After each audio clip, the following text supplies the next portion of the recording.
वमन यतवक्कल अलल्लाहि फहुव हस्बुह, जो अल्लाह पे भरोसा करता है अल्लाह उसके लिए काफी हो जाता है। आज मेरा चेहरा सूखा हुआ है क्योंकि आज हमें नौकरी पे भरोसा है, अल्लाह पे भरोसा नहीं। आज करोड़ों का मकान आज वीरान और उजड़े हुए हैं।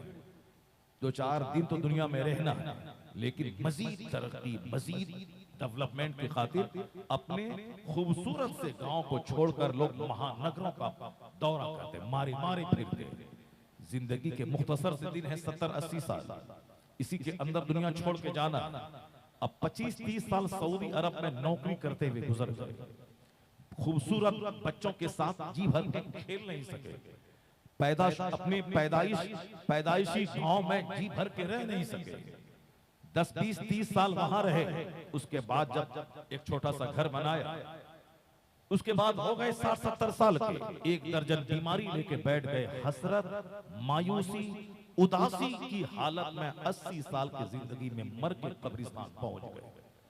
एक ऐसी जिंदगी जिस जिंदगी में पैसों की हवस ने मुझे प्यार से महरूम रखा, मोहब्बत से महरूम रखा। जहां सब्र है वहां प्यार है, जहां सब्र है वहां सुकून है, जहां सब्र है वहां लज्जतें हैं, जहां सब्र है वहां नेचुरल रिसोर्सेज से फायदा उठाने के वाफिर मिकदार में हमारे पास वक्त है। जहां लालच है वहां सियाही है, जहां लालच है वहां रुसवाई है, जहां लालच है वहां बीवी के प्यार से महरूमी है, जहां लालच है वहां बच्चों के प्यार से दूरियां हैं, जहां लालच है वहां 24 घंटे की नौकरी है, जहां लालच है वहां 1 दर्जन बीमारियां हैं, जहां लालच है वहां रुसवाइयां हैं। इसलिए मौला अली कहते हैं कि जहां ईमान है वहां सब्र का होना लाजमी है। असर के बगैर जिस्म बेकार है, सब्र के बगैर ईमान भी नहीं रह पाएगा। तो हमें सब्र करना होगा। अब कौन? जो मुजाहिदों के सरदार हैं वो कह रहे हैं, जो मुजाहिदों के सरदार है वो कह रहे हैं कि ईमान का सब्र से वही रिश्ता है जो धड़ का बदन से रिश्ता है। और आज अगर कोई सब्र की तलकीन कर रहा है तो उसे बुज़दिली का नाम दिया जाता है, उसे साहब बदन चोरी का, जिस्म चोरी का नाम दिया जाता है। और बेवजह जज्बात में आके पत्थर फेंक के अपनी जिंदगी को तबाह कर देने का नाम बहादुरी रख रहा, बहादुरी रख रहा। जब हमारे पास यहूदियों के बम से बचने के लिए हमारे पास जब एयर डिफेंस सिस्टम नहीं है, तो हमने 50,000 बच्चों और औरतों और बीमारों को तबाह करने के लिए हमने वो कदम क्यों उठाया? जब तुम्हारे पास नहीं है एयर डिफेंस सिस्टम, तो तुमने इन 40-50,000 बच्चों, बीमारों, बूढ़ों, माजूरों को तुमने तबाह क्यों किया? जब तुम्हारे पास नहीं है उसके दुश्मन से लड़ने की ताकत, सब्र करना था। और जब उससे लड़ने के लिए भरपूर ताकत तेरे पास हो जाती, उनके एक एक वार को तुम बचा सकते थे। फिर उसके बाद मैदान जंग में सामने आते। सारे लोग चले गए और तुम्हारी वजह से वहां एक तो जो चले गए 50,000 चले गए, जो 10 लाख बचे हुए हैं दाने दाने को तरस रहे हैं, भूख के मारे मर रहे हैं, पानी के बगैर मर रहे हैं। ये और बात है कि जो लोग हालत ईमान में दुनिया से इन काफिरों के हमले में चले गए, हम हालत ईमान में गए, हम उसे शहीद कहते हैं, हम उसे जन्नती कहते हैं, हम उसे शहीद कहते हैं। जिनका इरादा नेक था उनके इरादे की पाकीज़गी की वजह से हम कभी उसको उद्धृत नहीं करते हैं। मगर हिकमत कोई चीज है, मसलहत कोई चीज है, हिकमत के बगैर ऐसे नहीं। कुरान ने ये नहीं कहा, कुरान कहा वाला तुल्कुम इला तहलुका, अपने आप को हिलाकत में मत डाल। ऐसा नहीं कि सांप क्या करेगा, मौत देने वाला अल्लाह ताला है, सांप के मुंह में हाथ डाल दो कुछ नहीं होगा, अल्लाह ताला है। ये बहादुरी नहीं है। बहादुरी ये है कि सांप से अपने आप को बचाना, सांप से अपने आप को बचाना। अगर सांप काट ले तो अगर वो मोमिन है तो शहादत की मौत होती, लेकिन सांप के मुंह में कोई उंगली दे दे तो वो फांसी के फंदे पे लटकने वाले मुजरिम की तरफ खुशी करने वाला होगा, वह हराम मौत मरेगा। जैसे जहर खा के कोई मर गया, फांसी के फंदे पे लटक गया, नदी में सफर कर रहा था, नदी में डूब गया, शहीद कहलाएगा। लेकिन अगर कोई जानबूझ के नदी में छलांग ला के मर जाए, वो खुदकुशी करने वाला, बुरी मौत मरने वाला जहन्नमी कहलाएगा। इसलिए अगर काफिर पीछे से मार दिया मैं शहीद हूं, लेकिन अगर हमें उससे लड़ने की ताकत नहीं है, उसके बावजूद मैं लाखों आदमी की जान को हिलाकत में डालने के लिए मैं उससे टकरा जाऊं, ये खुदकुशी के मुतरादिफ है, ये सुसाइड के मुतरादिफ है। तो इस्लाम ने सब्र का पैगाम दिया है। हाँ, जब वक्त आ जाए जिहाद का, उस वक्त नमाज से बड़ी इबादत जिहाद है, उस वक्त में हज से बड़ी इबादत जिहाद है, उस वक्त रोजे से बड़ी इबादत जिहाद है, उस वक्त घर में बैठने वाला भगोड़ा, मैदान जंग से भागने वाला भगोड़ा कोई इबादत काबिल कबूल नहीं होगी। जब जंग छिड़ जाए मुशरिकीन से, उस वक्त कोई मैदान जंग से जान चुराने के लिए भागता हो तो वो भगोड़ा, उसका ना कोई फर्ज कबूल होगा, ना कोई उसका नफ्ल कबूल होगा। वहां अगर मर जाए तो शहीद और बच जाए तो गाजी। उस हालत में हर कोई जंग का ऐलान नहीं करेगा। जंग जिहाद का ऐलान फकीह आप वक्त करेगा, जिहाद का ऐलान बादशाह इस्लाम करेगा। जो बादशाह इस्लाम है वो जिहाद का ऐलान करेगा। ऐसा नहीं कि जो भी है जहां है वो अपने मन से जिहाद का ऐलान कर दे और अपने आप को तबाही और बर्बादी में डाल दे। मौला अली मुजाहिदीन के सरदार है, उसने क्या कहा? ईमान का सब्र से वही रिश्ता है जो सर का धड़ से रिश्ता है। हर मौके से सब्र करना पड़ेगा, वही रिश्ता। अब जरा गौर से मेरी बात सुनिए। मैं ये कहना चाहता हूं कि जिन लोगों ने मेरे मुस्तफा को गाली दी, उसके खिलाफ नाराजगी का ये तरीका नहीं कि हम मैदान में आ जाएं और सामने वाली पुलिस को पत्थर मार करके अपनी सारी घरों में आग लगवा दें, सबों को तबाह बर्बाद करवा दें। गाली एक बंदे ने दी और हमारे हजारों घरों में आग लगा दी, ये बहादुरी नहीं है। बहादुरी है अगर कोई रास्ता चलता हुआ जाहिल, रास्ता चलता हुआ समाज का सड़ा हुआ आदमी, जिसकी कोई हैसियत नहीं है, अगर वो कुरान के खिलाफ बोल रहा है कोई जवाब नहीं, अगर वो पैगंबर के खिलाफ बोल रहा है तो कोई जवाब नहीं हमारे पास। व इज़ा खातबहुमुल जाहिलूना क़ालू सलामा, कुरान कहता है अहले ईमान की निशानी पहचानिए। जब मुसलमान जब जाहिलों के पास से गुजरते हैं, जब जाहिल उससे मुखातब होते हैं तो वो दूर से सलाम कहते और रास्ता चल देते। जाहिलों से बात नहीं करते, जो जिसके पास अक्ल नहीं है उससे बातें करके अपने दिमाग को खराब नहीं करते। वाइज़ा खातबहुमुल जाहिलूना क़ालू सलामा, बस दूर से ही सलाम अपना चलते बने उससे भेजते। अदीब अगर कोई बोलेगा उसका जवाब हमारा अदीब देगा। अगर शायर कोई इस्लाम के खिलाफ बोलेगा उसका जवाब हमारा शायर देगा। अगर कोई वैज्ञानिक इस्लाम के खिलाफ बोलेगा हमारा वैज्ञानिक उसका जवाब देगा। हम किसी की गर्दन में चादर डाल के मस्जिद में नहीं घुसेड़ सकते। हमारे पास सिर्फ है कि हम हक बात बोल दें, हम हक बोल दें। अगर हक पर जमा रहना मेरे लिए मुश्किल हो जाए, उस वक्त इजाजत है कि हम हक पे कायम रहने के लिए हम जिहाद से काम लें। मैं अपने घर में हूं, अगर कोई डकैत हमारे घर पे हमला कर दे, उस डकैत को मारना जुल्म नहीं। अगर मैं अपने घर में हूं, मेरी बहू बेटी पे कोई अटैक कर दे तो उस वक्त उसके टेने तोड़ना, उसके खिलाफ तलवार चलाना, ये किसी भी संविधान में बुरा नहीं है। इसीलिए अगर डकैतों से लड़ते हुए कोई मारा गया अपनी जान, अपने घर, अपने माल की हिफाजत में, वो भी शहीद कहलाता है और उसके लिए मारना उस डकैतों का जायज हो जाता है। जैसे कोई हमारे घर में चोर घुसे, चोरी करे, मारे, बहू बेटी की आबरू लूटे, हमको नहीं मारना चाहिए, ये सबके नजदीक बुज़दिली है। लेकिन अगर कोई डकैतों से लड़ता हुआ शहीद हो जाए, ये सबके नजदीक शहादत है। अगर कोई अपनी इज्जत पे हमला करने वालों के खिलाफ जवाब दे, सबके नजदीक बहादुरी है। ये बहादुरी है। रास्ता चलते कोई मेरे खिलाफ बोल दिया सड़क पे, मौलाना ऐसा है, तो हम पर ये लाजिम नहीं है कि हम घर से फौरी निकले और सड़क पे जाके उसका गला थाम ले और कॉलर पकड़ के मारे कि तुमने हमारे खिलाफ क्यों बोला। जीना मुश्किल हो जाएगा, दुनिया में जिंदा रहना मुश्किल हो जाएगा। चूंकि गीबत करने वाले इतने मिलेंगे कि किस किस से तू लड़ेगा। तेरा शागिर्द गीबत कर रहा, तेरा मुरीद गीबत कर रहा, तेरा नेता गीबत कर रहा, तेरी प्रजा गीबत कर रही, अवाम गीबत कर रहे। मस्जिद में जिस इमाम के पीछे नमाज हुई, 90% नमाजी उस इमाम की गीबत कर रहे हैं। किस किस से लड़ेगा? एक काम है आंख बंद कर और सब्र के साथ रह। जो आज तेरी गीबत कर रहा है वही तेरा पांव भी चूमेगा, तेरी पेशानी को भी बोसा देगा। सब्र में बड़ी ताकत है। पेशेंस में बड़ी ताकत है, धैर्य में बड़ी ताकत है। जिन लोगों ने गरीबी में सब्र की, आज वो अरबों में खेल रहा। अगर वो उस गरीबी में जहर खा के मर गया होता कि अल्लाह का क्या फैसला है। समाज के बेशुमार लोगों के पास अपना घर है, अपनी गाड़ियां हैं, मैं ऐसा गरीब कि मेरे पास एक धूर जमीन तक नहीं है, ये कैसा फैसला। चलो जब फैसला सही नहीं तो मैं जहर खा के मर जाता हूँ। वो तुम मर गया, मरदूत मर जाता, कोई पुरसाने हाल उसका नहीं होता।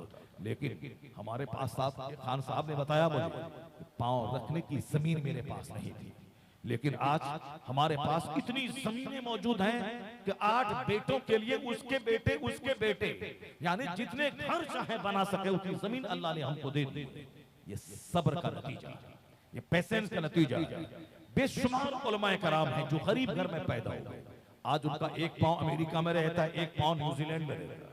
बेशुमार लोग हैं जो बिहार की मिट्टी में पैदा हुए, देहात में, लेकिन आज एक नेता उतना हवाई जहाज का इस्तेमाल ही करता है जितना इस्तेमाल वो मौलाना कर रहा है। क्या मतलब है? सब्र में बड़ी ताकत है, धैर्य में बड़ी ताकत है, इल्म में बड़ी ताकत है। नाचने कूदने दे इसे, तुम्हें इसके खिलाफ तुम्हें नंगों की तरह जवाब नहीं देना है। अपने बच्चों को पढ़ा दे, अपने बच्चों को डॉक्टर बना दे।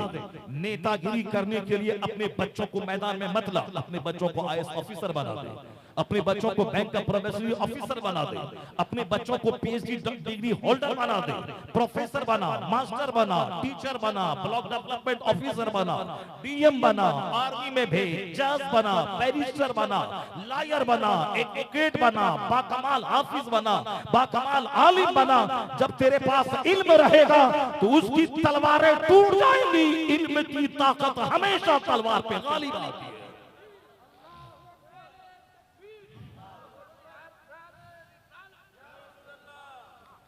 इल्म की ताकत हमेशा गालिब रहती है।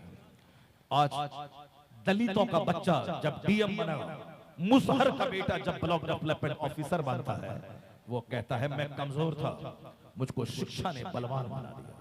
जब एक दलित की बेटी उत्तर प्रदेश की वजीर आजम बनी, वो कहती है मैं तो दलित की बेटी थी मगर शिक्षा ने मुझे ताकतवर बना दिया। जब एक गरीब का बेटा, गरीब की बेटी जिसका बाप मर गया, गरीब की बेटी जिसकी मां मर गई, वो अपने फूफी के यहाँ पलने वाली, अजनबी मर्दों के जरिए मदद पाने वाली, जब वो डिस्ट्रिक्ट मजिस्ट्रेट बन जाती है, तब वो कहती है मैं तो इस कदर कमजोर थी कि न मेरे पास अपना घर था, न मेरे पास कोई पनाह देने वाला कोई था, मेरी माँ भी मर गई, मेरे बाप भी मर गए। लेकिन आज कई पुलिस आगे पीछे, अब पूरे डिस्ट्रिक्ट की मलका बनी हुई है। जवाब आता है कि शिक्षा ने मुझे शक्तिशाली बना दिया। सारे लोग आज कहते हैं knowledge is power, knowledge is light. शिक्षा प्रकाश का नाम है, शिक्षा शक्ति का नाम है, इल्म ताकत का नाम है, इल्म रोशनी का नाम है। मैं कहता हूं एक कौम मुस्लिम, तुम्हारे बच्चे गुटखा खा के गली कूचे में मारे मारे फिर रहे हैं, तुम्हारे बेटे जोकरों की तरह बाल रख करके साहब वो एक फिल्म के एक्टर की पैरवी करके, वो एक्टर तो नाच के 50 करोड़ कमाता है फिल्म में, और तुम्हारा बेटा उसकी फिल्में देखने के बाद जो 50 टका कमाता ठेला लगा के, वो टका भी बर्बाद कर दिया, और उस 50 रुपए का रिचार्ज करके 1 घंटा मुंह में गुटखा डाल के चौराहे पे बैठ के वो उस हीरो के नाच को देख रहा है। वो तो नाच के 1 करोड़ कमाया, और तुम अपना पैसा लगा के उसके नाच को देख के अपनी ताकत को बर्बाद किया, अपनी आंख की बीनाई बर्बाद की, अपने वक्त को जो एक एक मिनट कीमती है उसको तुमने तबाह किया। तुम्हारे बच्चों को मालूम नहीं कि इस्लाम का कितना बड़ा एहसान पूरी दुनिया पे है, कि आज से 500 साल पहले, बता दे कोई मुझे कि पटना यूनिवर्सिटी का वजूद दुनिया में था। 500 साल पहले कोई बता दे कि अलीगढ़ मुस्लिम यूनिवर्सिटी का वजूद दुनिया में था। 500 साल पहले कोई बता दे जवाहरलाल नेहरू यूनिवर्सिटी का वजूद दुनिया में था। कोई मुझे बता दे कि 500 साल पहले बनारस हिंदू यूनिवर्सिटी BHU का कोई वजूद दुनिया में था। कोई बता दे कि आज से 1200 साल पहले कैम्ब्रिज ऑक्सफोर्ड यूनिवर्सिटी का वजूद दुनिया में था। कोई बता दे कि हिंदुस्तान में आज जो कई लाख मिडिल स्कूल है साहब, ये प्राइमरी स्कूल है, एक भी स्कूल दुनिया में मौजूद था आज से 1000 साल पहले। कोई बता दे कि आज जितने इंजीनियर इंडिया में है, आज से 500 साल पहले इस तरह का कोई इंजीनियर इंडिया में मौजूद था। कोई बता दे कि अमेरिका जो दुनिया की टेक्नोलॉजी का बादशाह बना हुआ है, क्या वो अमेरिका का वजूद आज से 1200 साल पहले दुनिया में था? दुनिया अमेरिका नाम का कोई मुल्क जानती थी? हमें बता दे।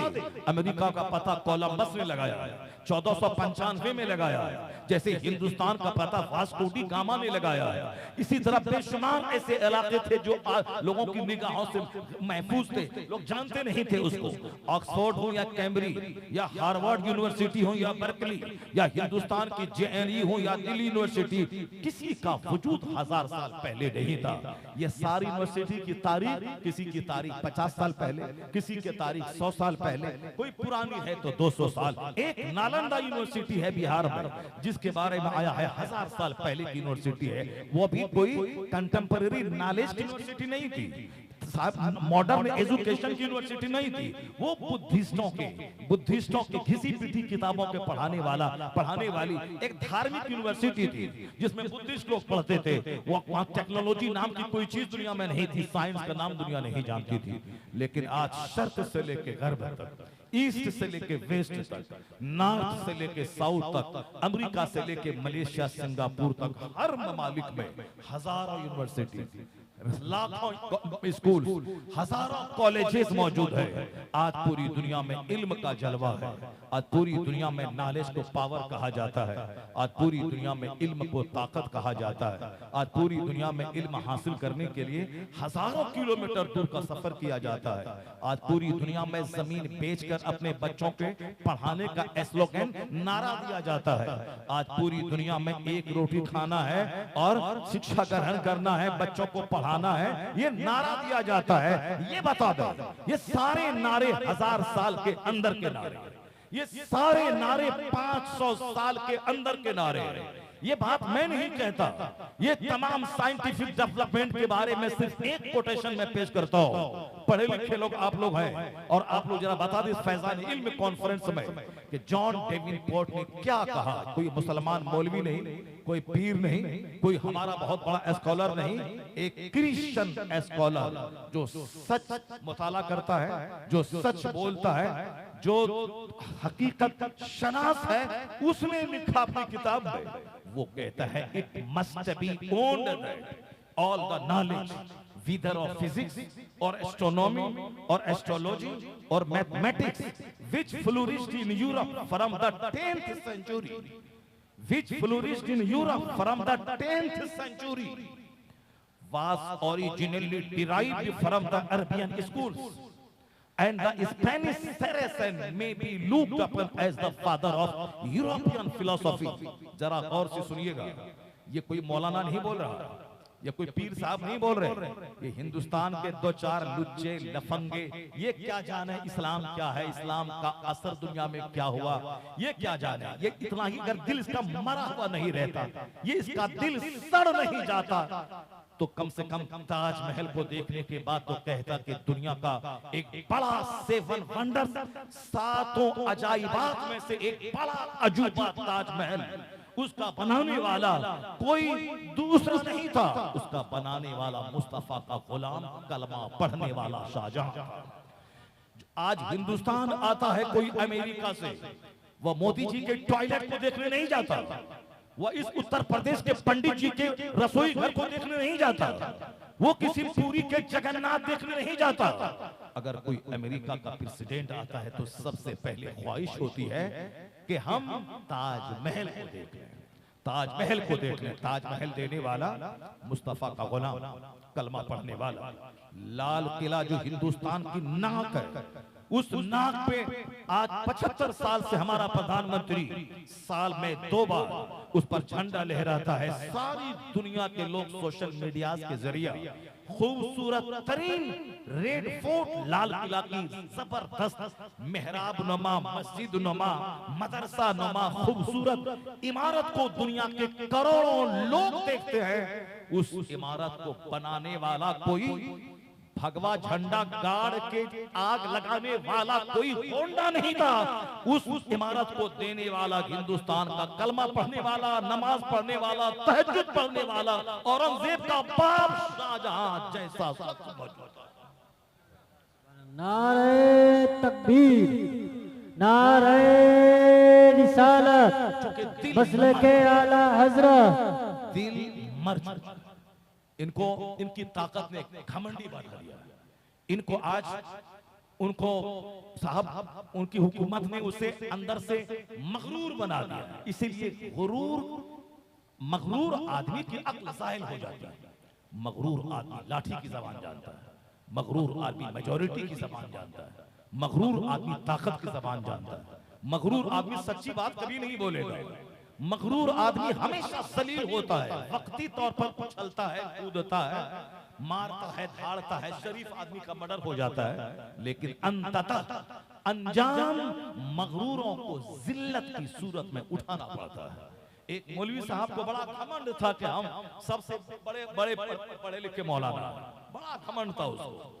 ये फारसी की पहली पढ़ाने वाला, ये निजाम मुंशी पढ़ाने वाला, ये हिदायतुल्लाह पढ़ाने वाला, ये क्या है साहब काफिया पढ़ाने वाला, मैं तो मुल्ला हसन पढ़ाने वाला, मैं तो बुखारी पढ़ाने वाला, मैं सुल्लम पढ़ाने वाला, मैं साहब बहुत मानी और इल्म हदीस की बड़ी बड़ी किताबों को पढ़ाने वाला। ये हमारे सामने ये क्या टिके, यानी घमंड में चूर लेता था।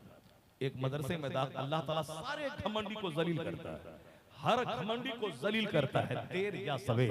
घमंडी जन्नत में भी नहीं जाएगा और घमंडी दुनिया में इज्जत भी नहीं पाएगा। घमंडी को उनको बीवी के सामने जलील होना पड़ेगा, घमंडी को बच्चों के सामने जलील होना पड़ेगा, घमंडी को अपने समाज के लोगों के सामने जलील होना पड़ेगा।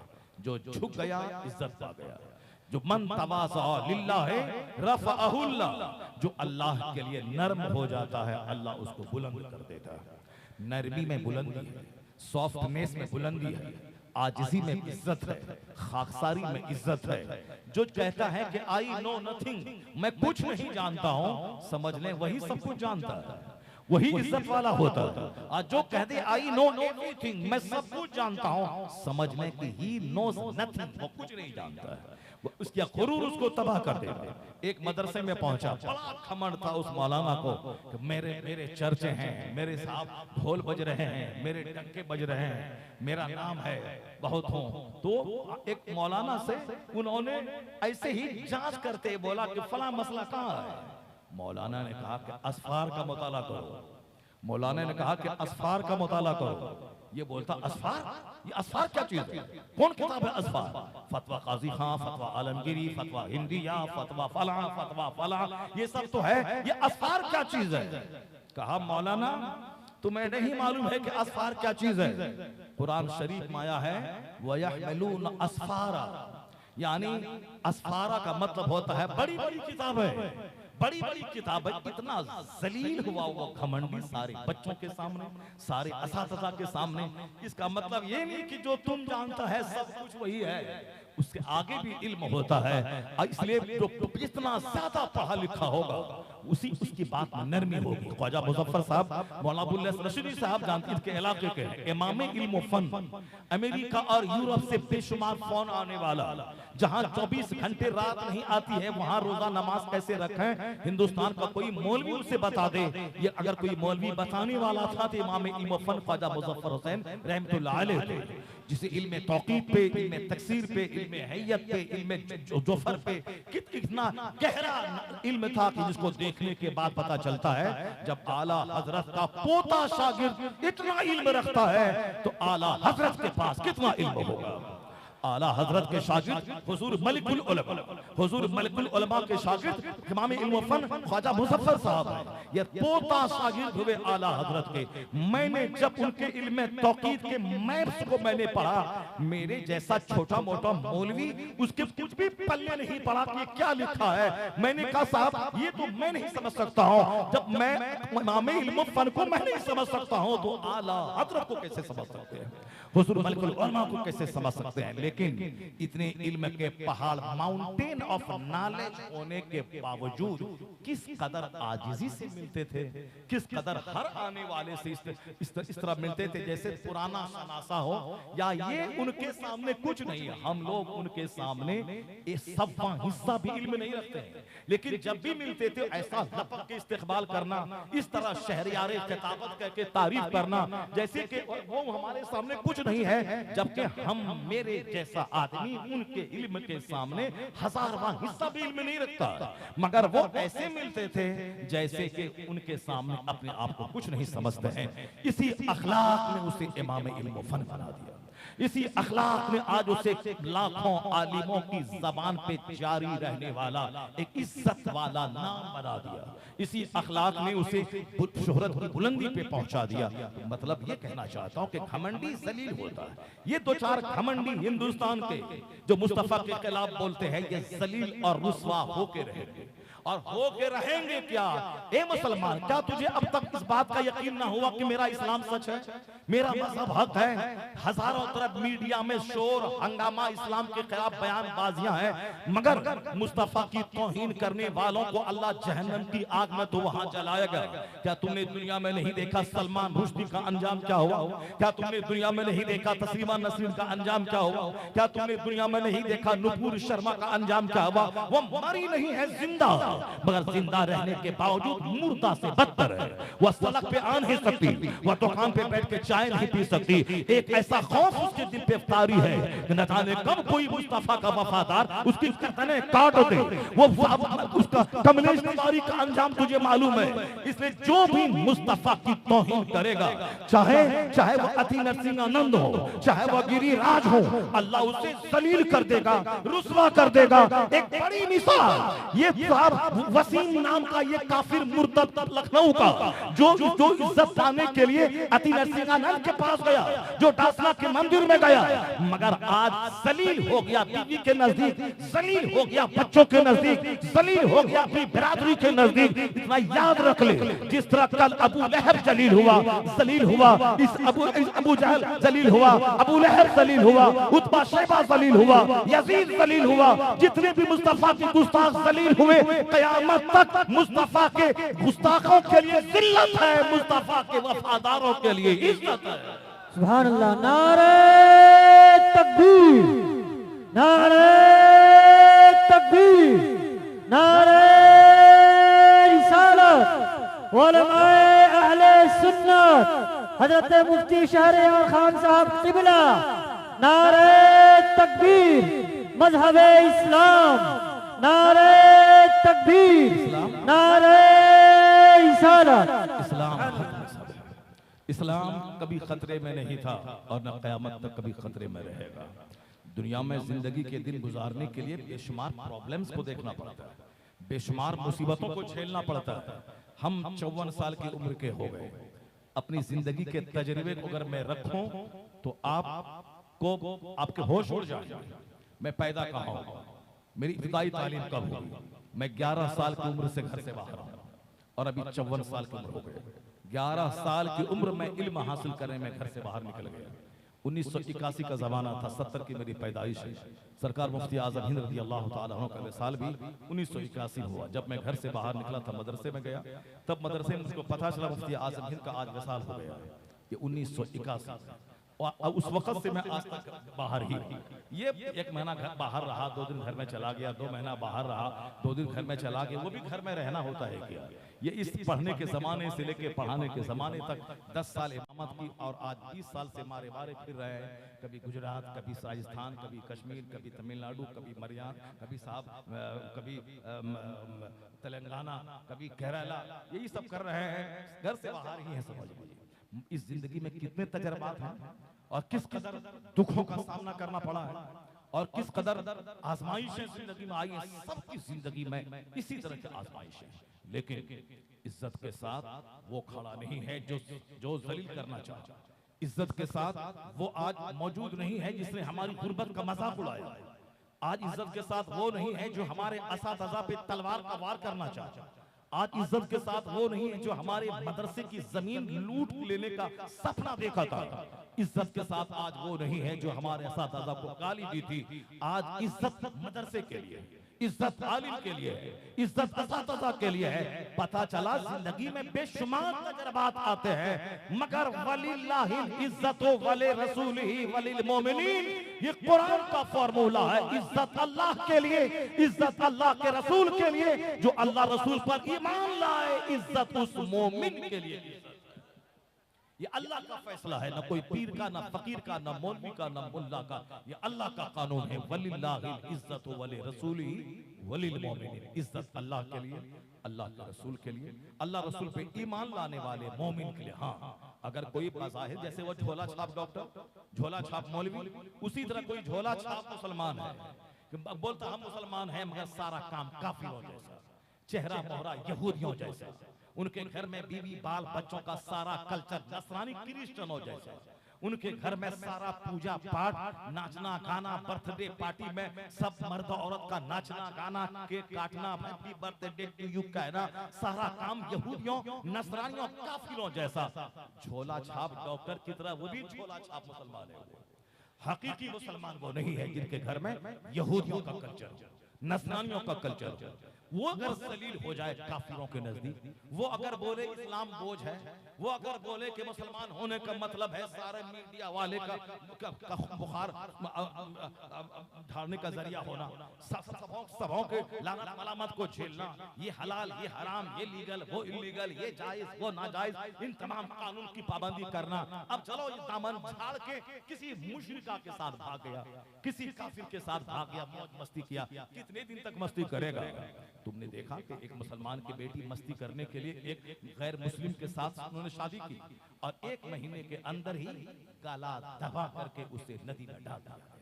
नहीं देखा तुमने कई लाख मुसलमानों की बेटियां गैरों के साथ भाग के दुबई चले गई, वहां 2-4 महीना निचोड़ के उसे तवाइफ के कोठे पे बेच के होटल में उसका प्रेमी, उसका आशिक फिरार हो गया।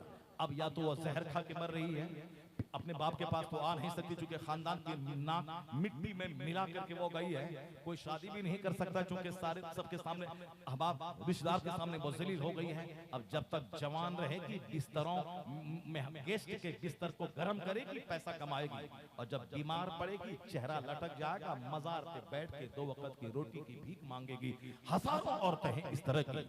अब मगर एक काली कलोटी भूतनी औरत तुम्हारे गांव की, अगर वह माँ बाप की मर्जी के मुताबिक, इस्लामी कानून के मुताबिक वह शादी करी है एक मुसलमान से, 90 साल की होने के बावजूद वह रानी है अपने शौहर के नजदीक, वह रानी है अपनी औलाद के नजदीक। वह बीमार बिस्तर पे पड़ी है मगर औलाद पांव चूम रही है, शौहर उनके सिरहाने बैठकर उनके सर में तेल लगा रहा है। यह इज्जत किसी काफिर के साथ भागने में कभी नहीं मिलेगी।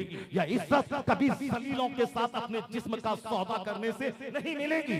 माँ बाप की मर्जी के मुताबिक, अल्लाह की मर्जी के मुताबिक अगर कोई शादी के बंधन में बंध रहा हो, उम्र उसकी बढ़ती जाती है, इज्जत में इजाफा होता चला जाता है, इज्जत में इजाफा होता चला जाता है। वो हमारे गांव समाज के मुसलमान छोकरे जो खैर मुस्लिम औरतों का चेहरा देख के, खूबसूरती को देख के भाग गए, दुनिया में भी जलील और रुस्वा, मरने के बाद तो महासंख्यों साल, अरबों खरबों साल बेगिनती दुनिया का की तो गिनती है। यह दुनिया का तो विनाश आज नहीं तो कल होने वाला है, कयामत आने वाली है, सारी चीजें फना होने वाली हैं। लेकिन जो दूसरी दुनिया आने वाली, उस दुनिया को तो फना ही नहीं है, वहां तो इंडलेस यानी एक लामतनाही सिलसिला है जिंदगी का, जहां जीवन का कोई अंत नहीं है। वहां कितने दिनों तक वह खरबों अरबों साल वह जहन्नम की आग में चलता रहेगा। एक दिन सब्र कर ले, एक दिन सीने पे पत्थर रख ले, धैर्य कर ले, चाहे वो हजारों करोड़ों का लालच दे के ईमान लूटना चाहे, खूबसूरत चेहरा दिखा के ईमान लूटना चाहे, चाहे कोई लड़की दिखा के ईमान लूटे, चाहे कोई लड़का दिखा के ईमान लूटे। ए मोमिन, मैंने कहा ना कि सर और जिस्म का रिश्ता ईमान और सब्र का रिश्ता है। अगर बदन में आग लगी है शहवत की तो ए लड़के सब्र कर लेना, आंखें नीची कर लेना। ए लड़कियां, अगर आग लगी है तो सब्र कर लेना। एक दिन सब्र कर, महासंख्यों साल की जन्नत अल्लाह तुझे अता फरमा देगा। इस दुनिया में भी इज्जत देगा, मरने के बाद भी इज्जत देगा। और इस्लाम दुश्मनी करने वालों को यहाँ भी जलील होना पड़ेगा। और मरने के बाद भी चूंकि अल्लाह है, सारी दुनिया वही चला रहा है। बाकी रही मौसम का बदलना, रात दिन का बदलना, कभी सुख कभी दुख, कभी रात कभी दिन, कभी गर्मी कभी सर्दी, कभी सैलाब कभी जलजला, कभी तूफान चलता रहता है। मैंने आज से कुछ दिन पहले पटना में जब सैलाब आया था और पटना की सड़क पे नाव चल रही थी, एक मंत्री के घर से आगे नाव चल रही थी, वो सैलाब आज से 2 साल पहले का। मैंने कहा था, ए पटना के मुसलमानों, वो सैलाब कहाँ है दिखाओ, वो कश्ती कहाँ है दिखाओ जो तुम्हारी सड़कों पे कश्ती चली थी। हमने तो देखा नहीं था, हमने अखबार पढ़ा, हमने खबरें सुनी, और तुम बताओ ये बात सच है। तो वो कश्ती आज नहीं है, सड़क वही पुरानी हो गई, कश्ती खत्म हो गई, पानी सूख गया, रास्ते बन गए, वो मौसम चला गया। वो था एक झोंका आया चला गया, तूफान आता है चला जाता है, बारिश आती है चली जाती है, जलजला आता है चला जाता है, तेज आंधी चलती है खत्म हो जाती है। तो दुनिया में कभी आंधी का तजर्बा, कभी जलजले का तजर्बा, कभी रात का तजर्बा, कभी दिन का तजर्बा, कभी शिद्दत की गर्मी का तजर्बा, कभी शिद्दत की सर्दी का तजर्बा। अभी बता दें कि अभी 110 साल का रिकॉर्ड टूट गया इस बात की गर्मी में। कहते 105 साल पहले इस तरह की गर्मी बिहार में हुई थी, मगर इस बार अब बताए वो गर्मी कहाँ है। अब रात कूल हो गई, रात में अब जो फैन चला के सोते हैं और कंबल चादर नहीं ओढ़ते हैं, अब सर्दी जुकाम का असर हो गया, नजला है, बुखार है, डॉक्टर के पास दौड़ रहे हैं। रात भर नहीं सोने वाला, वो गर्मी कहाँ चली गई। इसका मतलब है गर्मी हमेशा नहीं रहती, सर्दी हमेशा नहीं रहती है, जलजला हमेशा नहीं रहता है, हमेशा आंधी नहीं रहती है, हमेशा तूफान नहीं रहता है। ये हमारे बुल्ले कादरी साहब के इलाके में हर साल कमोबेश 1-2 साल माइनस 1-2 साल छोड़कर सैलाब आता रहता है, बस्तियां महानंदा में कटती रहती है। हमने अपनी एक बेटी इनके इलाके में दिया है, वह बिल्कुल महानंदा के किनारे है। इस शादी से पहले उनके घर में यहाँ तक पानी आ चुका है। अब वहां मैंने सोचा चलो दे देते हैं बेटी, सैलाब आएगा तो अपना शहर बुला लेंगे और जब सूख जाएगा तो वहां चली जाएगी। हमने वहां बेटी को दे दिया। सैलाब हमेशा नहीं रहता, पानी हमेशा नहीं रहता, नदी पे उफान हमेशा नहीं रहता। एक कौम मुस्लिम ये जलजला नहीं रहता, यह तूफान नहीं रहता, ये आंधी नहीं रहती।